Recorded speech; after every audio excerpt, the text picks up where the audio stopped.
for all of us. It's about predicting where the consumer is going and getting half of it right.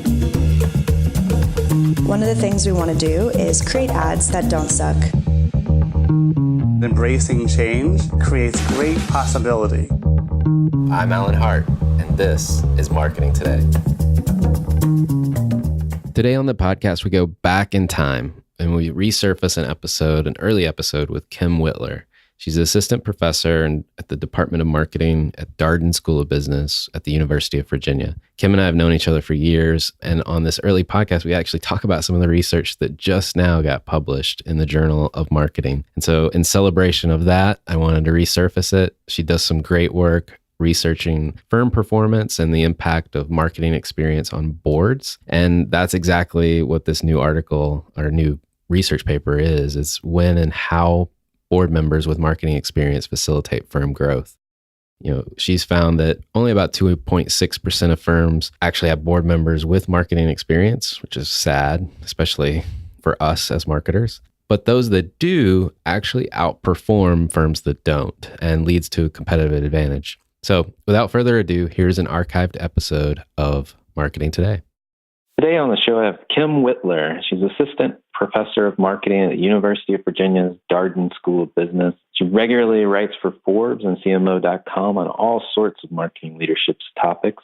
And prior to her academic career, she was CMO at David's Bridal and Beazer Homes. Her research now focuses on understanding how board and C-level roles and characteristics impact the company's marketing performance. Well, welcome to the podcast. I appreciate you sitting down and talking to me today. Why don't we just launch in? I'm curious, based on the current research you've been doing around marketing performance and understanding how boards and C-level roles, how their decisions impact the company's marketing performance. Let's, first get a definition of what marketing performance is. So it's funny because you would think that would be a simple question. What is marketing performance? How do you measure it? But in reality, it's actually a very complex answer. So from an academic standpoint, there's all sorts of different ways in which we measure marketing outcomes. So we have financial and accounting metrics such as profit or ROA or TSR. We have product market related outcomes such as innovation, so the number of patents a company might have, market share or revenue. And then we have marketing asset-related outcomes such as brand equity, customer satisfaction. And these are only a few. If you pick up academic journals, you'll see that there are a lot of different dependent variables or outcomes, performance-related outcomes that we look at in terms of how marketing might impact the firm. Now, what's interesting is you would say, well, maybe that's just academics and marketers are clearer about how they measure marketing. But in reality, if you look at the Marketing Metrics book, which was written by Paul Ferris, Neil Bendel, Dave Reibstein, there are four authors, I believe. In that book, they did a survey of practitioners and they asked them on the usefulness of different marketing metrics, marketing-related metrics. I think there are over 110 different metrics. And so the way in which you measure marketing will frankly be fairly dependent on the industry you work in and more specifically the company you work in and how they actually measure marketing. Interesting. So it has to be tailored to your industry and it's very complex. I mean, just the 110 measures that you talked about. I'm curious if we take the organization and start at the board level, what have you learned about marketing experience on boards? How does that impact a company? One of the questions we sought to answer with our research is what is the unique contribution of marketers in the firm? So when you look at all of the different ways in which academics and marketers measure themselves, for example, I was measured at one point, I was an officer in a firm, C-level, and I was measured on ROIC, return on invested capital. And at the point, I had no idea how my department's unique contribution actually impacted ROIC, more so than other functions, and yet I was measured on it. I was also measured on EPS, as was everybody else on the top management team, and yet I could not actually explain to you how our unique contributions, by the way, neither could IT or finance. Nobody on the top management team could basically give you an R-squared explanation on their function's unique contribution to EPS. But we were all held accountable for it because the CEO was held accountable for it. So part of our question was, if you look at boards, which today, post-SOX, they've been disproportionately populated by finance, accounting, legal-type folks who are very focused inwardly on the firm, on the functioning of the firm, and frankly, more on monitoring roles. The question is, what could a marketer, if added to a board like that, contribute above and beyond all the other functions? Well, they all affect efficiency. They all affect profitability. But the unique contribution, we argue, of these 110 different metrics that are in the marketing metrics book, the unique contribution that marketers, we believe, will contribute at the board level is an understanding of how to generate demand given external conditions, internal competencies, the consumer, et cetera. That is their unique contribution. They do a better job of being outwardly focused, externally focused, market-oriented, and bringing insight about the consumer, the competition, and the market into the firm in a way to help shift strategy and resources to impact revenue growth. And in fact, that's what we show. So there's a paper that's been published in MSI where we demonstrate that marketers on the board help increase firm performance, specifically revenue growth. Historically, marketers underrepresented on boards. Do you see that changing? Unfortunately, we don't have a lot of great historical data. I don't have data year by year. There are some reports that I've been able to pull up, and although they don't measure things the same way year after year, we get some anecdotal evidence that, in fact, marketers have been declining as a percentage of the board.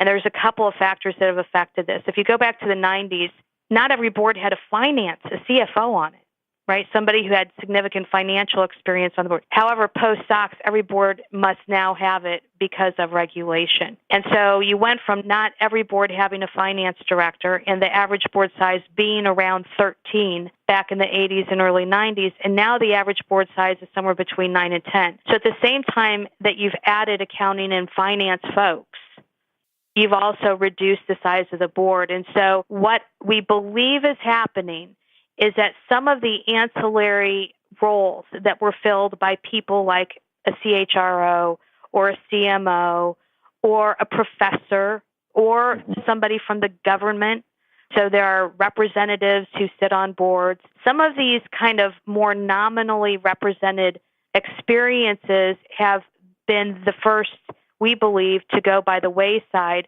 as you bring on more and more and more finance, accounting, expertise onto the boards to be able to deal with all of the regulation. And so our argument, if you think about it, imagine if we took the top management team and we said no longer is every function going to be represented, we're going to skew the representation to finance and accounting and legal.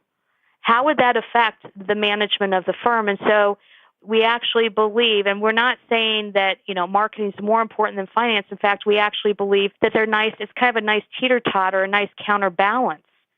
But we think when you have a disproportionate number, a lot of finance and accounting-minded individuals, what you're lacking is that external knowledge, the consumer orientation, the market orientation, the insight about how to generate demand in a very competitive marketplace. That experience is missing from the board. And we believe those firms that are smart and tend to have a marketer on them, we can actually demonstrate. You look at post the financial collapse, those boards that had a marketer on them significantly outperformed their peers that did not. In terms of growth, let me be clear, in terms of growth, it can be a competitive advantage. A lot of times, a lot of the academic research on boards focuses on should the CEO and chair be the same person, dual position, or should they be separate? How many independent board members should you have, et cetera, et cetera. Very little looks at how functional experience can impact the strategic direction, resource allocation of the firm. And so that's really what our research has been looking at. And we do find strong evidence, compelling evidence that, in fact, marketers on the board can have a positive impact on firm growth. I hope more companies adopt that just based on your research alone. What do you think CMOs need to be thinking about, either in regards to their role or the organizations that they lead today, based on the research you've been doing? So some of the other, having been a CMO, And now having talked to over 300 individuals, CMOs, CEOs, et cetera, interviewed them, there's so much I wish I'd known back when I was a CMO, in particular about how to find the right role for my competency. In fact, some of the ahas that I've learned through my research. First, CEOs are not experts at interviewing, hiring, designing roles for marketers. They don't do it very often, and they frankly don't have a great acumen on it. And that's exacerbated by the fact that, according to the executive recruiters I've talked to, they believe that the CMO role is the most varied, the most diverse across all C-level roles. So if you go from industry to industry, company to company, as a CFO or a CIO, while it can vary, the amount of variance is less than what happens for marketers. So I've interviewed marketers, for example, one marketer who reported to a CIO. She was a CMO. She reported to the CIO, and all she did was help support IT. On the other end of the spectrum, I've interviewed CMOs who drive corporate strategy, who do a lot more than marketing communications, who've been in charge in leading product development, who are very involved in distribution, and who are the right-hand successor to the CEO. You know, in no other function do you have such a diverse range of roles, and by the way, also experience. So unlike finance people who typically have a finance degree, or accounting folks who pass their CPA exam, many marketers, we have marketers who are engineers and marketers who are journalists. I mean, you could have any background. You could actually be a marketer and never have taken a course in marketing. And so you have unbelievable variance in the training and the skill and the competency of people in marketing, and unbelievable variance in the types of positions. And when you interact those two, it makes a very difficult job for a CEO to find the right person for the job that he or she wants to create in their firm. Then you add on top of that executive recruiters who frankly are not incented to find individuals who will last for 5 or 10 years. You know, the way that their compensation structure it works, as long as the individual lasts 1 year, then they get their compensation. So all they need is for somebody to make it a year, and most companies will give you a year at the C level. And so they're not necessarily incented, per se, to find individuals who are going to succeed the CEO, et cetera. And then you look at the CMOs, and I can speak from experience, we're not experts at interviewing for positions, right? By the time I finished my career, I had finally kind of figured it out.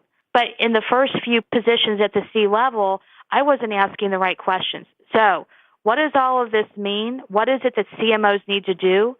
They need to be much more adept at finding the right roles, the right company culture, the right environment, the right design so that they can succeed. And they need to be honest with themselves. So on the spectrum, and I'm going to go from staff to P&L management, on that kind of linear spectrum from deep marketing expertise, probably good at social media, digital, marketing communications, to the other end of the spectrum where they're good at pricing, good at distribution, good at P&L management. You need to understand where you are and be honest with yourself about that. And then you need to find the roles that are looking for that. So without naming names, I interviewed an individual who has CPG training, who worked at a very large, just say retail-like company, one of the top 3 in his industry, and he went from a P&L role to a CMO role, and I knew when I interviewed him he wouldn't make it a year. And the reason is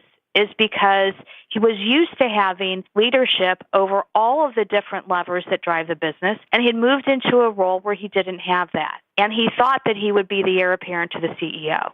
Well, the problem is he had to succeed in the role that he was given. And so this is a case where it was a misfit. His experience base was not what the company, they thought that's what they wanted, but that's really not what they wanted.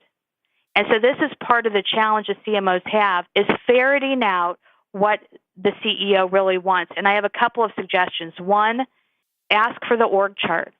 All right. So I actually took a job at one point where I assumed that research managed or reported up to me. You would expect that the research group would report up to the CMO. And once I landed on the job, in fact, it didn't. So ask for the physical org chart. Don't take somebody's word on it. Ask to actually look at the org chart. Ask to look at the budget. Try to understand what the different buckets of money are. So, for example, if you don't have digital in your budget, that can then be a question that you ask the CEO, help me understand who's managing digital. Oh, IT's managing digital, or you have some other function managing digital. Well, you expect X from me. You expect me to drive consumer satisfaction, growth. How can I do that if I don't manage digital? Right? So part of the responsibility and onus for CMOs today is to really get in and make sure that they don't just listen to the CEO, because the CEO, more often than not, and the job spec, more often than not, will tell you what you want to hear. What you really want to do is get into the specifics of the job, look at what your responsibility is, what your org chart looks like, who reports up to you and who doesn't, what's in your budget and what's not. Now, that at least gives you the basis to fully understand the job before you take it and to either negotiate a better role, to reject the role, or to accept it. But I think given that CEOs aren't expert at this, executive recruiters are not necessarily fully incented to care whether or not you stay 4 or 5 years or succeed. The onus is on CMOs to figure this out. And I know that was kind of a long-winded explanation, but the question is a complicated question, and I actually think it's one of the most important areas where CMOs can improve in order to do a better job, to have a better chance of success in the jobs that they take. Well, I think your suggestions are great. And to be honest, it's one of those things, taking the bull by the horns. We hear that phrase a lot. But here it sounds like CMOs in general, because of the complexity of the role and the organization, they've really got to own the matchmaking for themselves.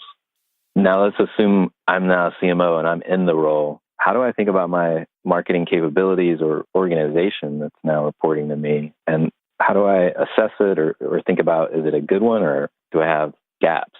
I think, frankly, the skill that marketers start developing from a very young age. So if you're a brand assistant, you're trying to figure out what the consumer's needs are, and then you're trying to figure out how your brand delivers on those needs. What are the gaps? Those same sort of things exist when it comes to internal marketing competencies. So part of it starts with, what is your strategic plan? What is it that you hope to accomplish? And then you have to go through an assessment to see if you have the right structure and the right team to be able to achieve it. And that is a big issue. And it's oftentimes, unfortunately, not easy to change quickly. You do have a window. When you take a new role, you oftentimes have a window of time, the honeymoon, where you're able to make those changes more easily.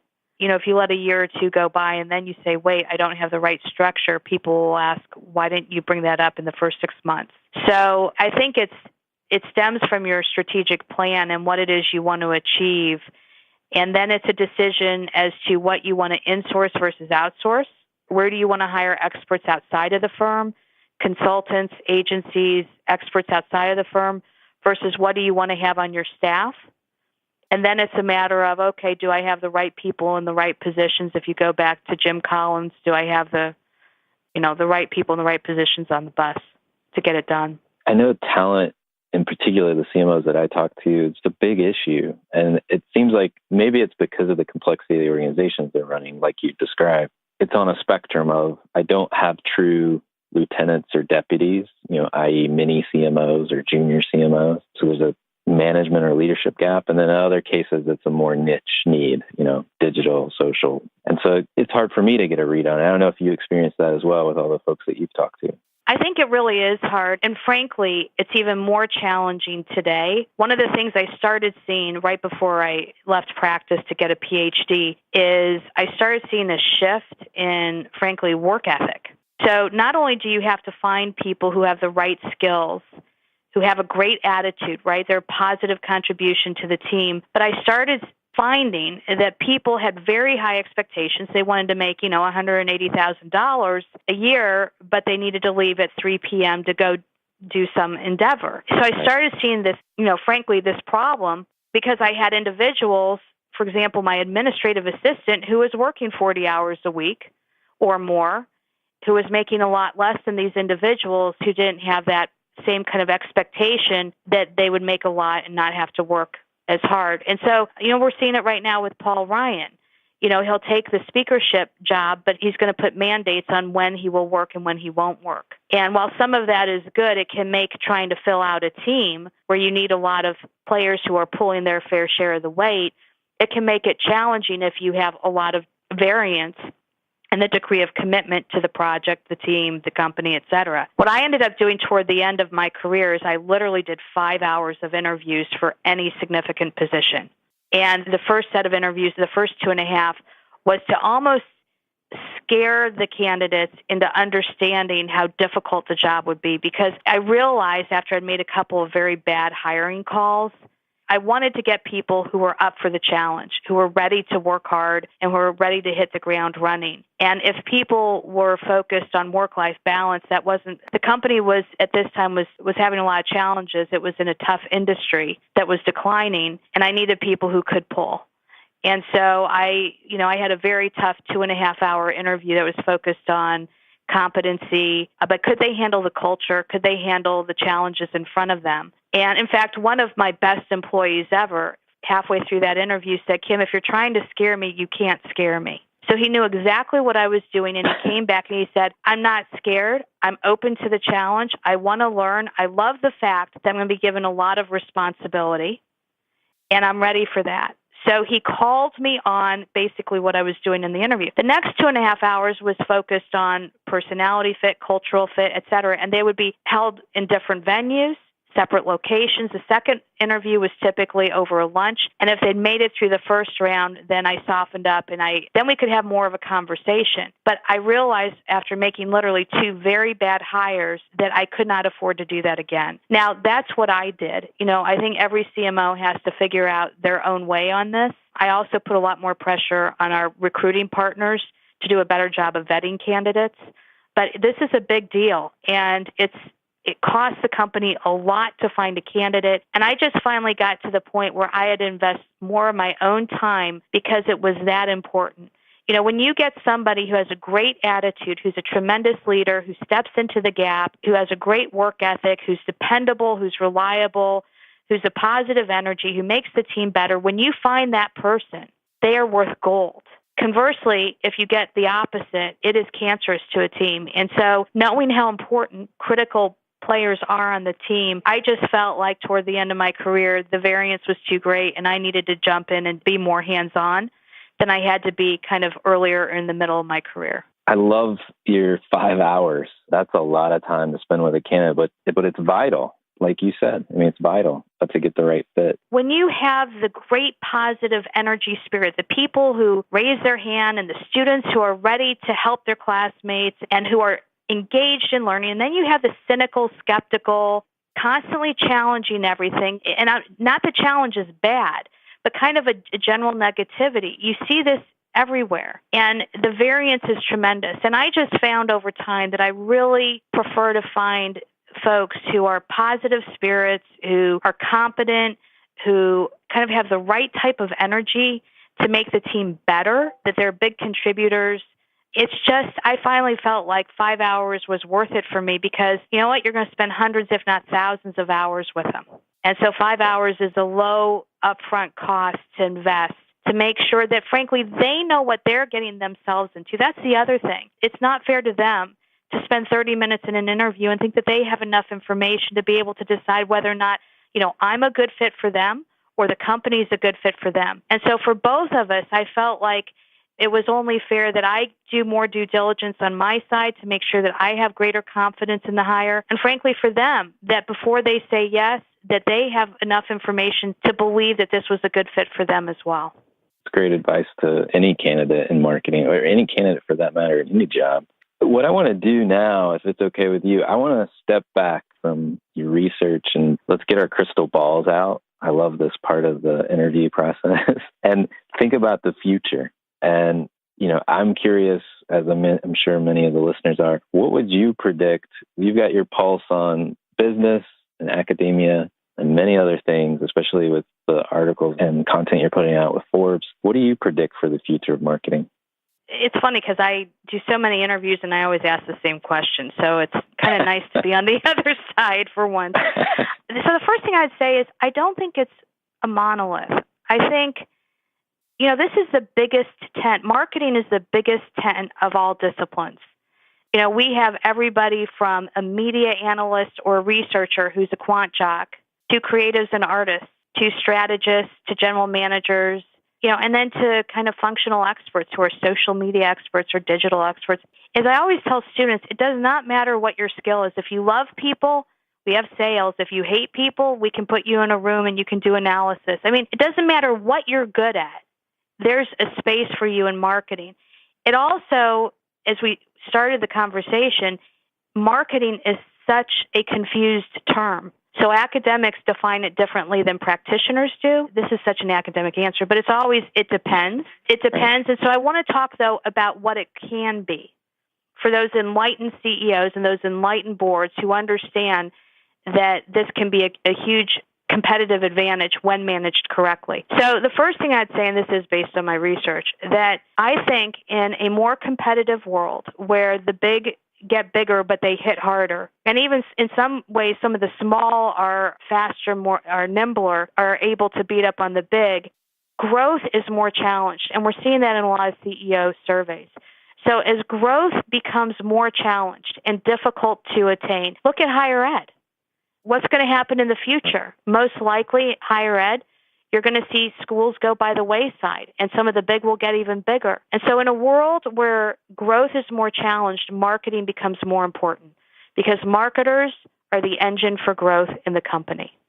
They're the ones who understand the consumer. They understand how to design to meet consumer needs, how that should affect product, service, et cetera. And so I think, if used correctly, that one of the key elements will be that marketing will become more important to enlightened companies, not less important.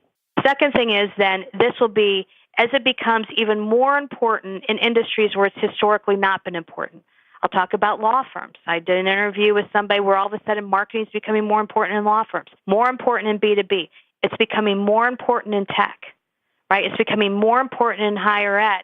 It's always been important in CPG. And it's been important in retail for a long time and in banking and financial services for quite some time. But what you're seeing is all of these other industries where we've never thought about marketing mattering, it's all of a sudden becoming more important. And it's going to be something that can help distinguish better performing firms from worse performing firms. So I think it's a great time to go into marketing.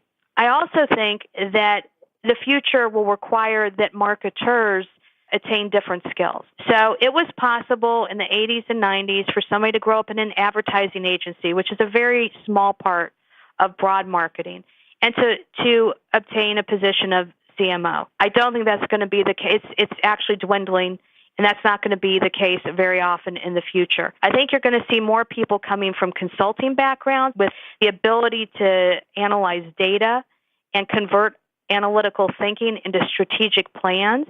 So I think consulting will become more important. I think CPG will continue to be important as a training ground for great marketers. And I think people who want to attain kind of a C-level position need to develop both their artistic side and understanding of the art and the science of marketing. So no longer can you be one or the other.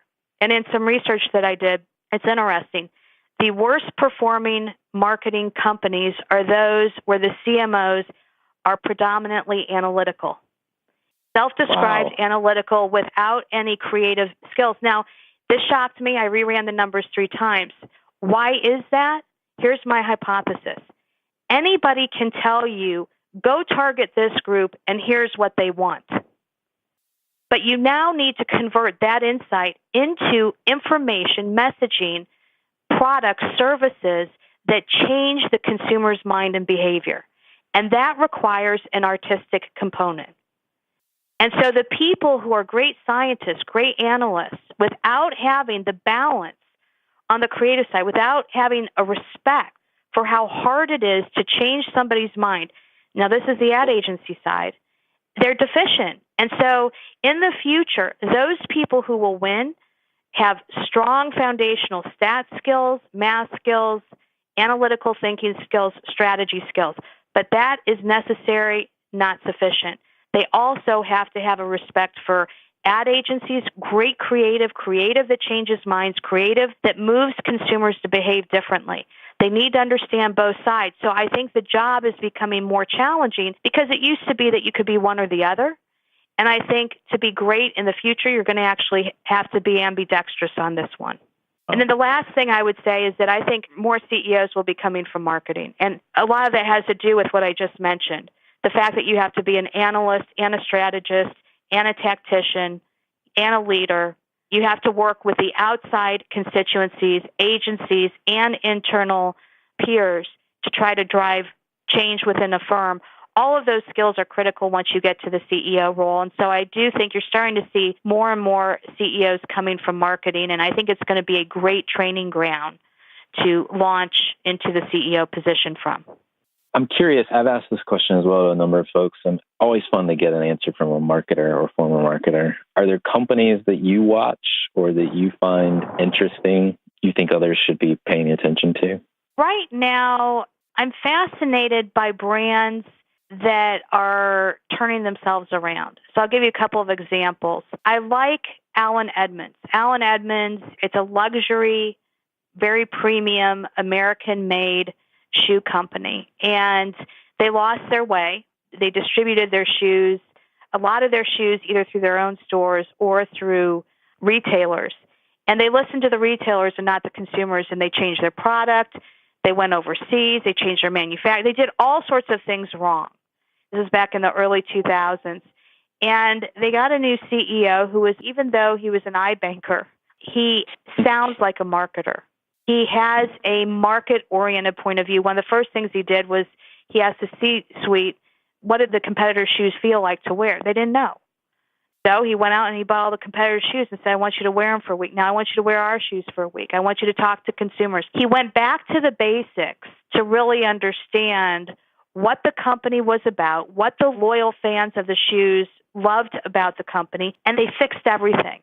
They turned everything around. The company was not doing well, and they've had unbelievable growth since they went back to basics and really anchored the entire proposition on the heritage, the history, and the passion that was originally in the brand. Another example of this is Buick. I love what Buick's done, and it's a fabulous story to take a 100-plus-year-old brand, and they're able to, in the U.S., it had basically died, and in 2008, 2009, when General Motors was going through bankruptcy, they had to decide what to do with all their brands. They jettisoned brands like Saturn, but they kept Buick. And in the U.S., people said, why in the world would they do it? Well, they did it because of the brand strength in China. But it doesn't matter. They then said, we've got to turn this brand around. Now, how do you turn around a brand that stands for your grandparents? And what they did was, I think, really impressive. They changed their service model. They changed their product. They changed their advertising. And they have a measure called momentum that looks at it's a measure of brand strength. They were at roughly negative 16, and they brought it to neutral. And that wasn't enough. So they had improved it significantly. But then they said, we're still not changing consumers' minds, right? So they'd done all the analysis. They'd fixed the strategy, they fixed the product, but the advertising wasn't working hard enough for them. And one of the key insights they had was that the people were shocked. They said, this doesn't look like a Buick, which ironically, when the first time I saw one of the new Buicks, I thought, that looks like a German car. That's an American car? I love cars. So I had to go test drive it just because it looks like a German car. And then they came out with an ad campaign that poked fun at the brand a little bit, but identified what consumers were feeling. And the whole impetus of the campaign was that consumers couldn't believe that that was a Buick. And, oh, by the way, then their momentum score went from 0 to roughly positive 16, on par with Lincoln, et cetera, et cetera, et cetera. It's a tremendous story, frankly, about the science and the art side of fixing a brand, but it's not just turning around any brand. It's about turning around a 100-year-old brand that many thought was dead in the U.S., and they were able to resuscitate it. And I love stories like that. Coach back in the 1990s, they changed their brand positioning. It's a fabulous story. So there's a lot of examples of that, but I like brands that kind of go in and realize that they have to fix something in dire straits, and they're able to do it. Thank you for taking the time to talk with us today, and appreciate all your insights, and I'm sure all the listeners will as well. Thank you so much, Alan. Hi, it's Alan again. Marketing Today was created and produced by me, with writing and editing by Kevin Greeley, social media support by Megan Woods, art and graphic design by Sarah Dell.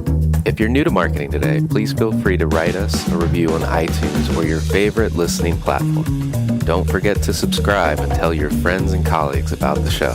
I love to hear from listeners, and you can contact me at marketingtodaypodcast.com. There you'll also find complete show notes with links to anything we talk about on any episode. You can also search our archives. I'm Alan Hart, and this is Marketing Today.